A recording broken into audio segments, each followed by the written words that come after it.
Estamos de nuevo en el programa ¿Por qué enfermamos? Hoy les traemos un tema prodigioso que nos devuelve la responsabilidad sobre todo lo que nos pasa.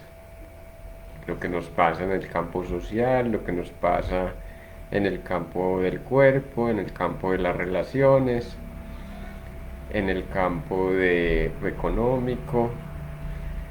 Todas las relaciones y todas las situaciones de la vida dependen de un solo responsable. No me digan que es Dios. No me digan que es el sistema. No me digan que es el Estado. No me digan que es el brujo o el chamán. No, no. Cada uno somos responsables de lo que nos pasa. Por eso el programa de hoy se llama Somos Creadores. ¿Y en qué sentido somos creadores? Vamos a hablar de varios aspectos por los cuales nos erigimos como creadores de nuestra propia realidad y la realidad circundante. A ver, en otro tiempo, digámoslo en la era de Pisces que acaba de pasar, aunque, aunque muchos todavía están en la era, eh, dijéramos en sus inicios, la era de Pisces, puesto que todavía nos importan mucho las jerarquías, nos importa mucho quién tiene el poder, quién tiene el dominio y nos plegamos a esos sistemas de poder. En la era de Pisces era propio pues de que los sistemas fueran verticales y estuvieran determinados por agentes protagónicos que se erigieron como reyes, que se erigieron como gobernantes o que se erigieron como jefes, eh, manda, mandamases, capataces, qué sé yo. Todas esas jerarquías las forjamos justo como parte de lo que entendíamos de la realidad, ¿cierto? Y era que había una dualidad, la dualidad amo-esclavo, ¿cierto? En ese principio se erigió eh, el sistema jerárquico, los reyes y los plebeyos, o los reyes y la servidumbre, eh, los sacerdotes y los creyentes. Un sistema dual completamente que hizo que viéramos la realidad en esa eh, composición de un extremo de polaridades, ¿cierto? La polaridad de lo malo, la polaridad de lo bueno, la polaridad de los de arriba, la polaridad de los de abajo. De tal manera que era muy natural ver la realidad desde esas dos ópticas. O sea, ¿usted a quién pertenece? ¿Pertenece a los de clase social o pertenece a los plebeyos o pertenece a la clase trabajadora? Y bueno, en todo nos inventamos una suerte de dualidad, pero llega el psicoanálisis y rompe con esa dualidad y nos establece una dinámica, una relación dinámica donde dejamos de ver esa relación bipartita, de doble partida, ¿cierto? Con la realidad y llegamos al punto de la relación eh, dinámica que nos habla de los cambios constantes y donde el contexto, por ejemplo, entra a definir esas relaciones duales. Yo creo que ya la pillaron. Y es que para que exista el juez, tiene que existir el delincuente, ¿cierto? Para que exista el ladrón, tiene que existir el sistema de injusticia que sostiene el atraco como forma de expropiación, eh, dijéramos, hacernos por la fuerza a a ciertos mecanismos o hacernos por la fuerza al poder del tener. Miren ustedes, entonces, para que exista el médico, tiene que existir el enfermo. En ese sistema dual, entonces, no podemos eh, vernos sino en uno de los dos patrones. El contexto, entonces nos va a decir, sí, sí, hay un texto. Ese texto es el texto de la vida humana. ¿Cuál es el texto de la vida humana? Ah, sí, que nacemos, morimos. Bueno, ya establecimos una dualidad. Pero ¿en qué contexto se mueve eh, el alma que encarna en un cuerpo para nacer y morir, ¿cierto? En este sentido, eh, vivir la experiencia humana y trascender, ¿cierto?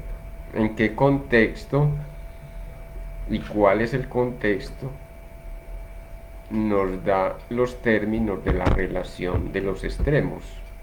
Y como la relación entre los extremos nos da los diferentes matices que nos puede ayudar a comprender cuál es el contexto, la relación de los extremos. Vemos por caso el enfermo y el médico. Ah, bueno, un contexto, por ejemplo, muy propio de nuestra época es el consumo en el campo de las medicinas, el consumo de medicamentos, consumo de tratamientos, el consumo de cirugías, estéticas preventivas, cirugías eh, paliativas o cirugías sanativas, ¿cierto? Para el caso de la extracción, por ejemplo, de un tumor o algo por el estilo. Entonces tenemos toda esa suerte de variedades de consumos que se dan allí. Ah, y nos vendieron la idea de que había que estar matriculados en un sistema de salud que nos atendiera cuando nos enfermáramos. Y se hizo natural, al menos para los colombianos. Yo no sé en otros países, me parece que Estados Unidos fue antes cargado con esta experiencia que Colombia. Pero justamente comprar un seguro de salud para tener quien te atienda en el momento de la enfermedad, suponiendo que te vas a enfermar. Y luego el sistema mismo se dedicó a vender los peligros, a vender entre comillas, ¿no? A convencerte de que te puedes enfermar, de que puede venir la situación infecciosa, que te puede venir la situación de calamidad, por ejemplo, por accidente, hacerte sentir inseguro con relación al cuerpo. Y esa inseguridad, bueno, entonces primero creo la inseguridad y después te vendo el seguro. Seguro que al menos tendrás tratamiento, ¿cierto? Entonces, para muchos, aún en la actualidad, no tener lo que se llama la EPS, no tener esa tarjetica del vínculo a los sistemas disque de salud, que aquí los llamaríamos promotores de enfermedad, Está viendo gente de Argentina just- y de México. justamente esos factores de enfermantes fueron la forma de eh, engancharnos. Entonces decíamos, una situación de inseguridad se generó y se propagó la idea de que cualquier cosa nos podía enfermar. Nos podría enfermar el agua, nos podría enfermar el sol, nos podría enfermar la lluvia, nos podría enfermar el sereno, nos podría enfermar la falta de zapatos, nos podrían enfermar los zapatos, nos podrían enfermar eh, los deportes, el exceso o la falta de actividad física, etcétera. Siempre hubo un sistema de promoción de las enfermedades dizque a manera de prevención. Potentísimo esto que le estoy diciendo. Esto es completamente iconoclasta. Tira por la borda cualquier pretensión del sistema preventivo que primero nos hizo sentir inseguros para luego vendernos, eh, ya fuera el fármaco, el seguro médico o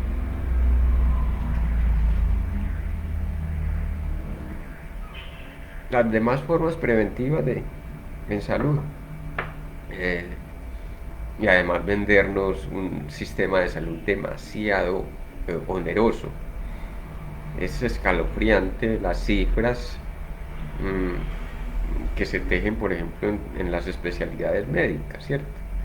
Un, un médico ganando 32 millones de pesos. Eh, y sí, sí, está bien que se le valorice, pero cuando esa valoración eh, en el, del rango. en el rango de justicia social, eh, pues el contexto no tolera ese tipo de cosas. No tolera en el sentido de que eh, unos están sufriendo demasiado para que otros tengan esas condiciones extraordinarias de potentados de la salud, ¿cierto? Sí, un Eh, equilibrio. bueno, entonces, por esa línea, pues tendríamos mucho que decir. Sin embargo, quiero cortar ahí para nombrar que nos cogieron de la ternilla sugestiva. Para quienes no saben qué es la ternilla, es la jeta.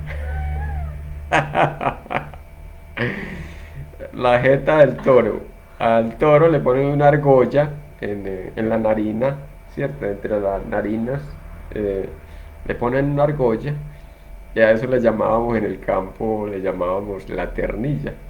Jalar o coger de la ternilla.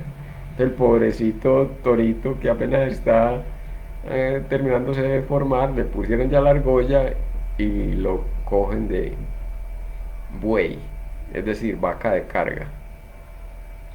Imagínense ustedes, nos cogieron de la jeta, la jeta de la sugestión, eh, incorporando una cantidad de formas de desinformación para crear una realidad que necesitaba el sistema capitalista incrustado en el sistema de salud,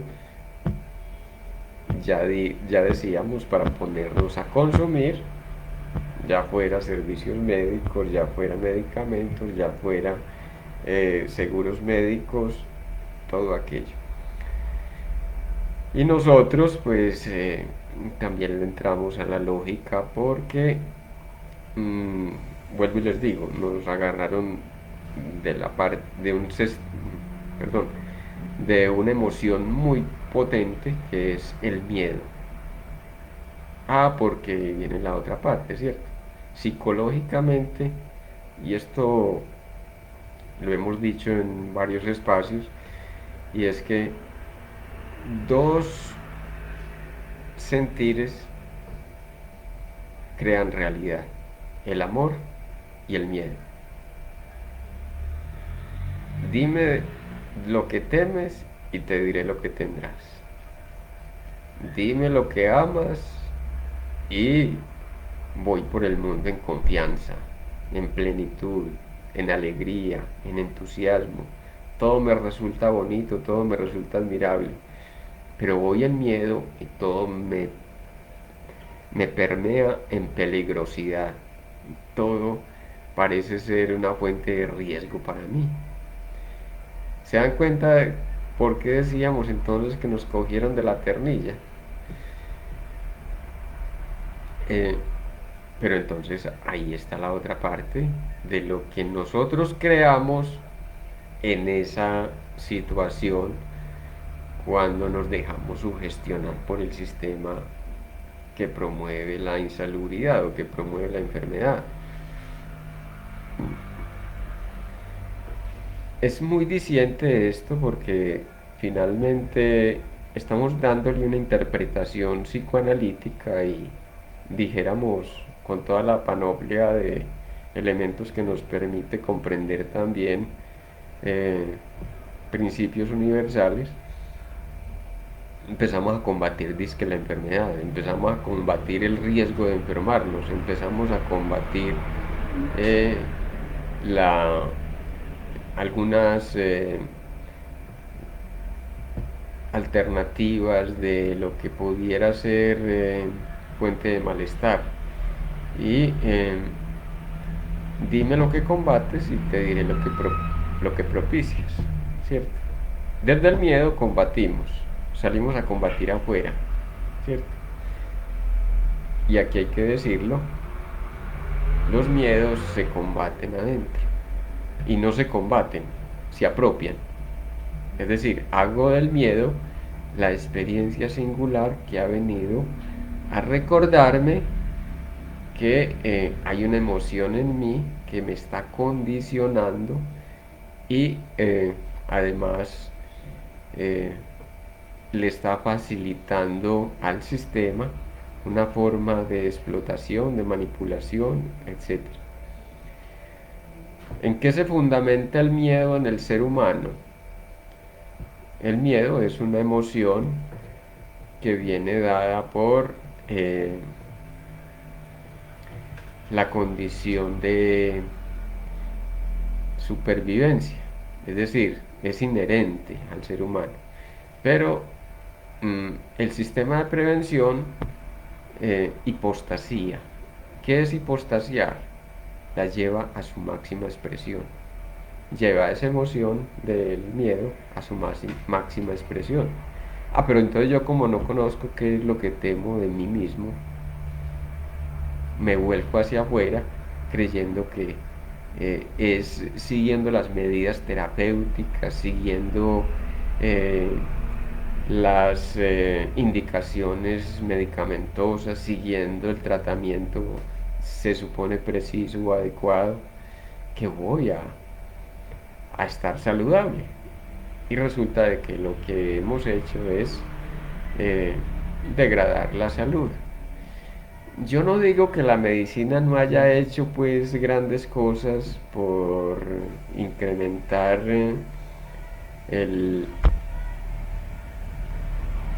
periodo vital de los seres humanos. Pues hoy tenemos una cantidad de eh, avances en lo que significa eh, el grado de supervivencia. En Colombia el máximo de vida hace 20 años era de 65, hoy estamos en 76 años. Además porque la gente moría muy joven hace 20 años, pues por aquello de la violencia local y las guerras interinas. Pero aquí se trata es de contextualizar el contexto real que ha proporcionado esos periodos de avance en la longevidad tienen que ver con factores más sociales que con los factores médicos en sí. Ah, sí, la gente dura mucho más, pero dura llena de miedos y quizá con limitaciones de toda índole. Quizá una persona que vivía antes 60 años, ahora vive 80, pero quizá viva con el asedio de una leucemia o el asedio de una enfermedad crónica instaurada, por ejemplo, un EPOC, instaurado como algo permanente. Entonces no es la calidad de vida, sino la durabilidad de la vida. Aquí, hemos de decirlo, se trata de incrementar la calidad de vida de las personas, que pueda vivir 20 años, pero con calidad. Porque además está lo otro, ¿cierto? Y es que basamos las evaluaciones del rendimiento médico o del rendimiento de los programas sociales por estadísticas, no, es decir, por números, no por lo que ayuda al incremento y a la realización humana. Perdónenme y les digo de entrada, hay personitas que encarnan para vivir 8 días el embarazo en el vientre de la madre. Eso fue lo que vinieron a hacer a esta existencia. Hay personitas que su durabilidad es de 3 meses después del útero. Eso fue lo que vinieron a entender y a comprender. Saludamos a la gente de México que nos está escuchando, a la gente de Argentina. Un abrazo para todos, igual la gente que es de Colombia nos está escuchando y que nos puedan escuchar posteriormente. Este programa se colgará, ¿no?, en YouTube junto con los demás programas que ya hemos colgado, con el propósito pues de que lo consultemos en otros momentos. Yo quiero preguntar algo. Sandara por aquí nos tiene una participación. Y es que me llama mucho la atención porque en las terapias mucha gente vive, bueno, desde esa tristeza por la pérdida de un bebé, como esa muerte súbita. Entonces, Fernando, cuando un bebé muere de muerte súbita, la experiencia era, tú dices que hasta ahí le tocaba vivir, y es la experiencia para la mamá lo que él viene a hacer. Es la experiencia para los dos. Perfecto. Para los dos, porque tanto viene a ver, recojámoslo desde la experiencia trascendente o trascendental. El, esa mamá está tratando de quedar en embarazo. Esa mamá tiene un problema, por ejemplo, como hemos visto en el problema con los ancestros, y es que puede haber muerto una abuela o bisabuela, puede haber muerto durante el embarazo. Entonces, para ella, el programa biológico que tiene instaurado es, eh, desde su inconsciente, quiero decir, Preservar la vida. es preservar la vida propia, porque sería un riesgo de estar y adelantar el embarazo más de 3 meses, porque la abuela murió a los 4 meses embarazada, ¿cierto? Y quizá a causa de haber quedado en embarazo, por ejemplo, un embarazo ectópico, es decir, por fuera del útero, ¿cierto? Pero también ese ser que vino ahí puede haber venido por quería experimentar lo que era sobrepasar los 3 meses de vida intrauterina, porque lo vivió en tanta inconsciencia en las sucesivas encarnaciones que tuvo, que ahora quiere vivirlo a conciencia y en determinación. Entonces escoge la madre precisa que le va a abortar, porque él no necesita mayor experiencia ni sobrepasar la vitalidad más allá de los 3 meses de embarazo. Miren ustedes que es una lógica que tiene su sentido. Nosotros cargados de moralismo, primero la vida, la preservación de la vida. Sí, sí, es muy importante la vida, pero aquí estamos hablando es de que el espíritu se experimenta a través de una corporeidad y escoge las experiencias precisas para ese aprendizaje específico, ¿cierto?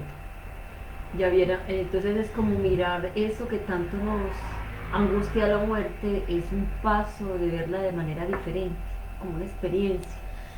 Ver la muerte como una experiencia, un cambio de estuche.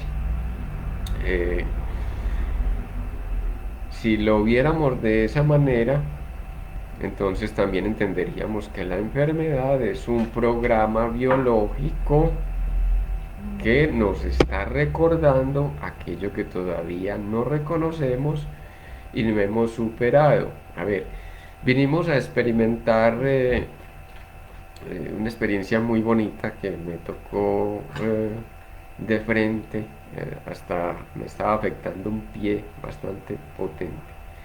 Y es la experiencia de la pérdida de las piernas, ¿cierto?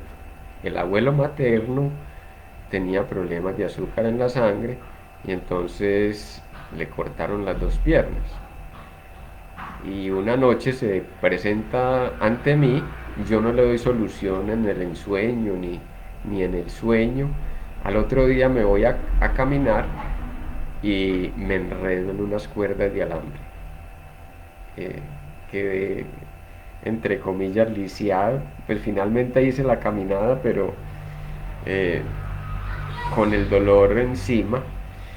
Pero miren ustedes, resulta de que, bueno, en la pregunta por qué me sucedió fue que vine a recordar el sueño con el abuelo. Y es que el sueño que había tenido la noche anterior no lo recordaba para el momento, pero lo vine a recordar ya después de que me pasa este accidente. Eh, y es que estoy en la finca con el abuelo, allá vivimos un año, eh, cuando yo tenía 4 años, ¿cierto? Y era lo que recordaba. Y todo lo que me venía a mí eran imágenes de ese abuelo después de que tomo el accidente. Digo, lo tomo, me hago responsable que yo lo tomé. Tenía que pasar por ahí, tenía que ser de esa forma. Eh, entonces empiezo a evocar y bueno, las sensaciones que tengo, la energía del abuelo que todavía no se ha despedido. Eh, lo invocamos, estaba en compañía de Sandara y invocamos el espíritu del abuelo y me dice, no, es que yo vine por las piernas, yo ya me fui pero vine por las piernas, es que yo no sé dónde quedaron. Eh, o alguien tiene que saber de lo que yo sufrí en esa experiencia y yo creo que es usted. Ah, bueno, listo, abuelo, para las que sea, ya. Ya nos metimos en esto, hágale. Y entonces me cuenta las historias de cómo perdió las piernas y cómo la primera pierna que pierde es la izquierda. A los, creo que fue entre los 9 y los 10 años que perdió la segunda, la derecha. El accidente mío fue en la izquierda y me dice que ya a los eh, 22 años había tenido una experiencia igualitica a la que yo había vivido aquella mañana con el enredo en las cuerdas. Bueno, les estoy contando esto como una experiencia de esa conexión con lo que creemos más allá, pero que está más acá de lo que imaginamos y que nos llega palpable en los sueños.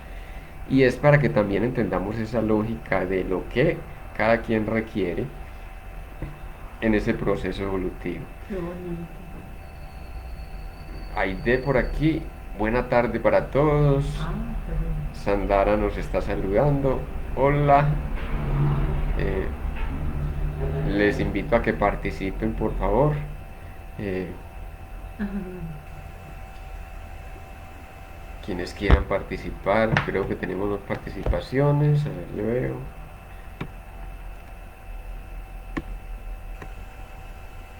que hagan sus preguntas. Eloísa Gómez Meriño de Santa Marta. Buenas tardes, Santa Marta.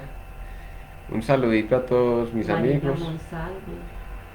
Melina Herrera, buenas tardes, bienvenida. Mónica Monsalve. Marina, esa es Marina. Ah, Marina. Muy bien, Marina. Qué rico que están con nosotros y nos permiten esta interacción bonita, compartir con ustedes. Para nosotros es muy inspirador estos espacios porque es poder compartir y darle cabida a otras aristas de la realidad que indagamos, que es esta realidad del misterio, la realidad del inconsciente y la relación con el espíritu, que también es la relación con la vida concreta. Qué rico que estén con nosotros y se permitan también este avance de comprender cosas. Entonces decíamos de que somos creadores.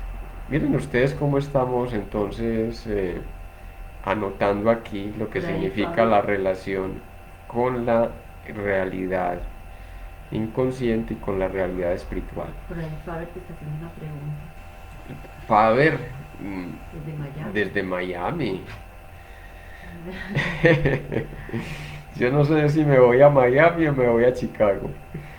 ¿A qué se refiere cuando habla de sueño, en sueño, y la invocación del espíritu del abuelo? Ah, qué maravilla, qué buena pregunta, Faber, muchísimas gracias. Eh, Faber, el sueño es el estado onírico, es decir, cuando nos vamos a dormir, tenemos los sueños y la conexión con la cuarta dimensión. El ensueño ya es lo que yo hago con el sueño, es decir, lo que en conciencia me permito entender del sueño. La mayoría de la gente vamos al sueño y nos quedamos en el estado onírico, al otro día nos despertamos sin saber qué fue lo que soñamos. El ensueño es un estado semidespierto donde estoy consciente que estoy soñando o siendo un sueño tan inconsciente, cuando me despierto lo recojo en la experiencia y le doy una modificación, lo puedo rectificar, le puedo dar una connotación, le puedo dar la interpretación precisa, de tal manera que la información que me trajo el sueño la transmuto a través de lo que podría ser esa relación con los mensajes profundos y latentes del sueño. Latentes es que están detrás de lo manifiesto. En el sueño no aparece nunca, oígase bien, que soñé con cabras. No, no, no, es que no son las cabras, es la relación suya con la cabra, o quizás sea con el verbo caber, Con lo que está en el con inconsciente lo que, colectivo. con lo que cabría, ¿cierto? Puede ser. Es decir, aquí vale el asunto de lo subjetivo, porque soy el camino, la verdad y la vida. La verdad que habita en mí es la que da sentido, acuérdense, contexto, contexto. El contexto que yo le doy según la percepción subjetiva, según mi conflictualidad, según mi experiencia vital, le voy a dar una connotación a eso. Entonces, la invocación del espíritu del abuelo eh, es que uno puede hacer esas invocaciones Faber y para todos. A ver, cuando ya nos relacionamos con los sueños, entonces nos podemos relacionar también con los muertos. Eh, los espíritus, pues los que están desencarnados, ya estén en cuarta o en quinta dimensión. Eh, ¿Por qué? El acceso al campo de los sueños es el acceso al campo del inconsciente. Y si ustedes se dan cuenta, tenemos una cantidad de interacciones en el estado del sueño, eh, donde reconocemos a alguien que ya conocemos y nos es archiconocido, pero vamos al despertar y decimos, pero ¿dónde lo conozco? No, nunca, nunca lo conocí, simplemente me apareció ahí en el sueño. Es muy bonito eso, porque el sueño nos va a traer entonces también esa relación con entidades que están por ahí flotantes, o que tal vez llegaron de otra dimensión a conectar con nosotros, a darnos un mensaje cualquiera. Ahí está María Catalina preguntando. Entonces, ¿de qué manera invocar, cierto? Eh, María Catalina, muy buenas tardes, María Catalina. Si se sueña a diario con una persona ya fallecida, pero en el sueño es como si tuviera una vida normal con ella en vida. Ah, bueno, entonces, mira, Faber, para que lo ilustremos. Si yo no elaboré la partida, no elaboré el duelo con la persona fallecida, entonces se presenta este fenómeno, ¿cierto? Eh, ni evoluciono yo ni dejo evolucionar a la almita que desencarnó. ¿Por qué? Todavía no solté las amarras con esa persona y son amarras emocionales, generalmente en amores mórbidos. ¿Cómo que amores mórbidos? Amores mórbidos o enfermizos, ¿cierto? Eh, Te quiero porque te necesito. eh, es que si no te pego no evolucionas. Tengo que educarte y castigarte porque o si no, no serías nadie en la vida. Eh, Hay un secreto, tal vez profundo, entre los dos, entre el muertito y el sobreviviente, y ese secreto se constituyó en la vergüenza que no deja evolucionar a ninguno de los dos. María Catalina, entonces te invitaría que, y para todos los que nos escuchan, si se presenta de manera repetitiva el desencarnado en el sueño, eh, requerimos la elaboración del duelo necesariamente si queremos seguir evolucionando y si amamos realmente. Déjenme decirles que no es que no amemos al desencarnado y el amor no sea profundo, sino que hay una atadura del orden eh, de lo que compromete la emoción, algo que no liberé, tal vez sea el miedo a mi soledad, tal vez sea, como decía por ahí un ser muy preclaro, un campesino de Jericó, él decía, no, no, es que no, me di cuenta con el tiempo que no era la pérdida de mi mamá, sino la pérdida de la sirvienta. El amor por necesidad, ¿cierto? Creo que sin la presencia del otro no voy a sobrevivir, o necesito ser acompañado, necesito... Ah, y miren la otra que hacemos. Ponemos al muertito a trabajar por nosotros. No asumimos la realidad y empezamos es que a pedirle milagros. Y sí, el muertito te hace los milagros, pero después te las cobran. Perdónenme, perdónenme, pero es jugar con fuego y es una manera de no hacernos responsables. Pensar que las ánimas tienen más poder que los vivos. Esa es una cosa que tenemos que reevaluar de una vez por todas. Y es que los vivos somos los que tenemos la potestad aún sobre los muertos. Y es porque nosotros les ayudamos a evolucionar cuando evolucionamos. Ellos, en cambio, no pueden hacer mayor cosa por nosotros. Y si eh, lo hacen en apego o te van a cobrar posteriormente. María Catalina nos dice, muchas gracias, buena tarde. Volviendo entonces al asunto de somos creadores, eh, toda realidad la creamos desde la mente. Ay, qué bonito. Entonces la mente, entendamos que la mente es universal, el pensar es particular. Para que no nos confundamos, por favor. La mente universal está constituida por tres factores que se instauran como vórtices energéticos en el cuerpo. Entonces, hay un vórtice mental en nuestro vientre, hay un vórtice mental en nuestro corazón, en nuestro pecho, y hay un vórtice mental en, en el cerebro o en la cabeza, para que lo digamos así, ¿cierto?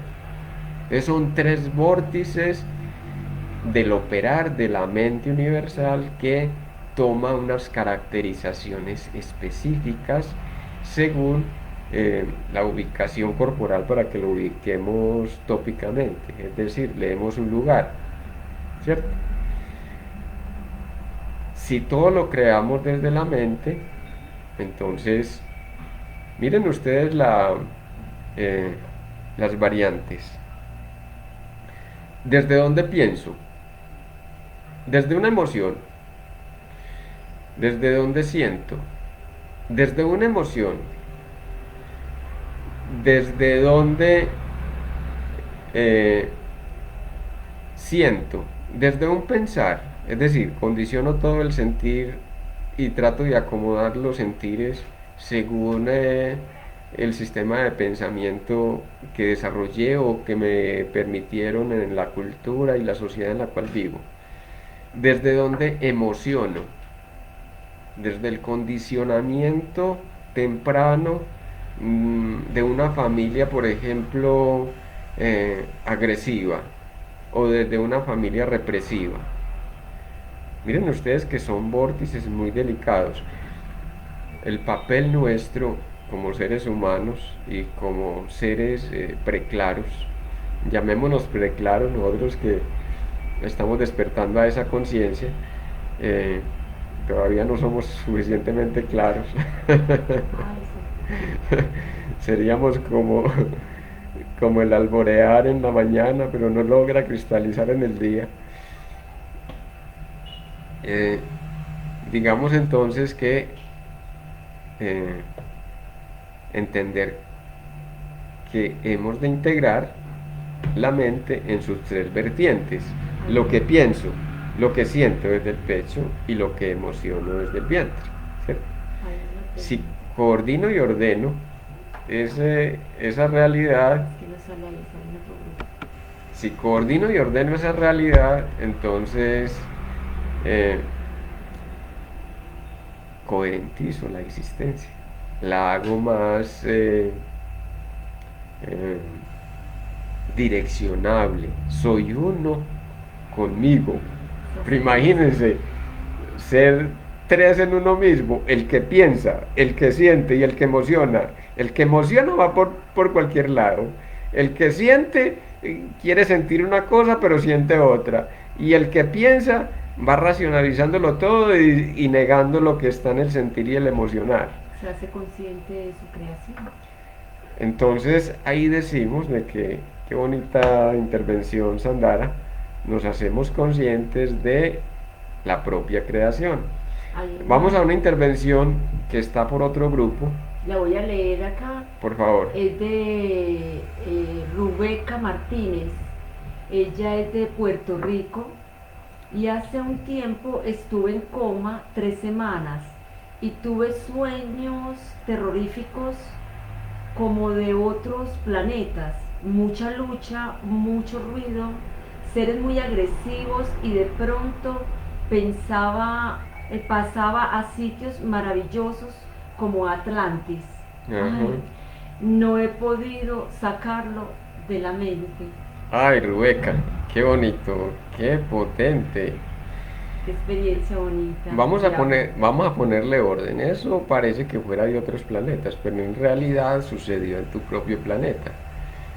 Y sucedió con tus familiares especialmente. Qué Ellos lindo. luchando y peleándose, eh, tal vez en agonía, viviendo la agonía de tu estado de coma.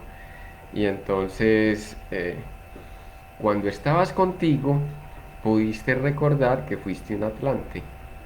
Cuando pudiste estar contigo, pero cuando te metiste en el mundo de otros planetas, no eran otros planetas, era Ajá. tu realidad interna conectada con la agonía familiar de si ibas o no ibas a volver a tu estado normal, o el pesar por tu partida, eh, qué sé yo, ahí se juegan muchas cosas en un momento de eso, ¿cierto? Acuérdate, y para todos, nada es lo que parece en el mundo psíquico. En el mundo psíquico, inconsciente especialmente, es más, en la vida práctica, poco, muy poco es lo que realmente parece, ¿cierto? Te salen con un discurso, se revisten de una manera y después resulta de que era para venderte un producto o para venderte una imagen, para conquistar la benevolencia tuya, qué sé yo. Entonces, el sentido que le podemos dar, Rubeca, es esa lucha que tuviste ahí entre vivir la experiencia Eh, Quizás el estado de coma, eh, en tu caso, voy a lucubrar, voy a lucubrar, me disculpan, me atrevo desde la distancia y desde el desconocimiento. Y es que los estados de coma transitorios son un reclamo del espíritu por un estado de reposo. Los estados de coma de transitorios son el reclamo del espíritu por un estado de reposo. No me permito estar tranquila o tranquilo mientras estoy consciente, entonces eh, entro en un estado de coma como una manera de darle descanso, un descansito al alma. Y mira lo tan bonito que se te presentó. Es que usted fue un Atlante. ¿Usted por qué está tan sumida en la pelea del mundo, de los otros planetas, los habitantes de aquí, de la familia contemporánea? ¿Usted por qué se quedó ahí? Perdóname. Es con todo el amor, por favor. No es un asunto personal, sino para que lo entendamos en términos del contexto. Y me disculpan el atrevimiento, por favor, pero es lo que regularmente encontramos en estos estados clínicos. Qué bonito, sí. Qué bueno que te atrevas a participar, Rebeca, muchísimas gracias. Qué bonito, sí. Y miren cómo cada experiencia en este recorrido terapéutico ya de 25 años, yo no me atrevía a hacer experiencias con grupos, porque yo decía, no, es que eso es el uno por uno, tiene que ser en el uno por uno. Y resulta de que en los grupos se producen unas hermosuras, unas bellezas. Y es esto, romper los tabúes de aquello que no hemos nombrado ni siquiera para nosotros mismos. Que queriendo una explicación no hallamos coherencia en las explicaciones que los demás nos ofrecen. O quizá las explicaciones nos dejan ahí como, sí será, tal vez sí, tal vez no. Eh, También porque lo que sirve a alguien para evolucionar nos sirve a los contemporáneos y sirve a los a los antecesores, a los ¿cómo se llama? Los ancestros. Los ancestros. Sirve a los ancestros. De tal manera que cuando decimos somos creadores de la realidad o somos creadores, entonces estamos diciendo también de que nosotros estamos aquí también por encargo de los ancestros. Ajá. Pero ¿quiénes son los ancestros? Nosotros mismos. Así Nosotros mismos somos los ancestros. Qué bonito que lo Hemos dices. estado aquí cultivando este hermoso planeta por N cantidad de milenios, de siglos, ¿cierto? Hemos ido y hemos vuelto. Y siempre tratando de sanar algo, pero sembrando también la energía en el ADN que comportamos. Sembrando la energía por donde quiera que vayamos. ¿Cómo sembramos la energía en el ADN? Imagínense que usted da del cuerpo, usted saliva, usted suelta las conchitas de la piel, la exfoliación que llaman, usted suelta, bueno, todas las excreciones corporales, el sudor, eh, está cargado con su ADN. Esa es una primera parte. Mil veces, Eh, ¿no? Que sí. Cuando sueltas la orina, cuando sueltas las heces fecales, etcétera, las lágrimas, la cera del oído, los pelos que van quedando en el camino, todo eso tiene de tu ADN. Y la tierra va siendo poblada. eh, es decir, es como si sembráramos un recortico de ese ADN en cada espacio, en cada situación que vivamos en la vida. Primera condición. Segunda condición, estás generando vibración permanentemente. Y donde quiera que vayas, expandes esa vibración y contagias. El principio del contagio es la frecuencia. La frecuencia de vibración. Si estás vibrando en el miedo, entonces eh, el contagio que vas dejando en el camino, la estela que vas dejando invisible, es una estela de 20 Hz. eh, y bastante eh, permeable para los otros, ¿cierto? Sobre todo si hay gente que está vibrando en tu misma frecuencia. Pero si tu frecuencia es de 500 Hz, ¡ah! ¡Qué esplendor! Miren la maravilla que va pasando. Esa es la estela que ven los demás inconscientemente hablando desde el campo vibratorio. Y entonces eh, se dice, por ejemplo, que los grandes iniciados tuvieron experiencias donde los árboles los saludaban a su paso, eh, las flores se abrían, pero era porque percibían la vibración altísima de estos seres que estaban eh, sembrando la frecuencia en el lugar por el cual pasaban. Yo permitirnos, Fernando, eh, sanar cada experiencia que se nos hace tan difícil, nos permite estar en una frecuencia mayor y nos permite estar más despiertos y ser más conscientes, como lo que le sucedió a Rebeca. Pues no sé qué fue, pero ella tuvo una experiencia muy bonita donde se le regaló un despertar y recordar unas vidas pasadas. Muy bien, como quisiéramos que estuvieras aquí en pantalla hablándonos de esas cosas. Pero bueno, tomémoslo, tomémoslo en lo que suma. Eh, sí, qué bonito. Eh, Vivir la experiencia recogiendo el aprendizaje. Si no recojo el aprendizaje, repito el año. No, que usted vino a la tierra y lo único que hizo fue sembrar miedo. Ah, le va a tocar ir a vivir la experiencia ya eh,